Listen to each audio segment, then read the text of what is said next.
இந்த தைப்பூசத்துக்கு டெல்லியில இருக்க முருகன் கோயிலுக்கு போகலாமா? வாங்க. கோயில் வாசல்ல இந்த விளக்கு, மாலை எல்லாம் வாங்கிட்டு அப்படியே கோயிலுக்கு கிளம்பியாச்சுங்க. நான் நினச்சேன் இன்னைக்கு சாயங்காலம் பார்த்தீங்கன்னா கூட்டம் இருக்காது. அதனால சீக்கிரமா சாமிய கும்பிட்டு வந்துடலான்னு பார்த்தா, அது எப்படி தைப்பூசத்துக்கு பார்த்தீங்கன்னா, பார்க்கறதுக்கு தான் மக்கள் அங்கேயும் இங்கேயும் இருந்தாங்களா, கூட்டமே இல்லப்பா. சீக்கிரமா சாமி கும்பிட்டுறலாம் அப்படின்னு சொல்லிட்டு மலை ஏறி சாமி பார்க்க கிளம்பியாச்சுங்க.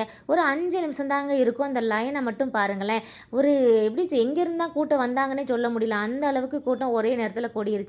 ஆச்சரியமா இருந்துச்சு. முருகன அவ்வளோ ஈஸியாலாம் பார்த்துற முடியாது. அதுவும் தைப்பூசத்துக்கு அவ்வளோ சீக்கிரம் பார்க்க முடியுமா? அப்படிங்கிற மாதிரி 2 மணி நேரம் அந்த லைன்ல நின்னு ஒரு வழியா டெல்லி முருகரோட ராஜ அலங்காரத்த பார்த்துட்டு தாங்க வந்தோம். கண்கொள்ளா காட்சியா இருந்துச்சுங்க. எப்போதும் முருகர பார்க்கறதுக்கும், இந்த தைப்பூசம் அன்னைக்கு இவ்ளோ கூட்டத்தோட போய் பார்க்கறதுக்கும் ரொம்ப சிறப்பா தான் இருக்கும். அது மட்டும் இல்லாம டெல்லி நாங்க 3 வருஷத்துல இந்த தங்கத்தேர மட்டும் நாங்க மிஸ் பண்ணதே கிடையாது. அதே மாதிரி இன்னைக்கும் நாங்க 3வது முறையா இந்த டெல்லி கோயிலோட தங்கத்தேர பார்த்துட்டோங்க. ரொம்ப சந்தோஷமா இருந்துச்சு. சாமிய கும்பிட்டுட்டு அப்படியே வீட்டுக்கும் கிளம்பியாச்சு.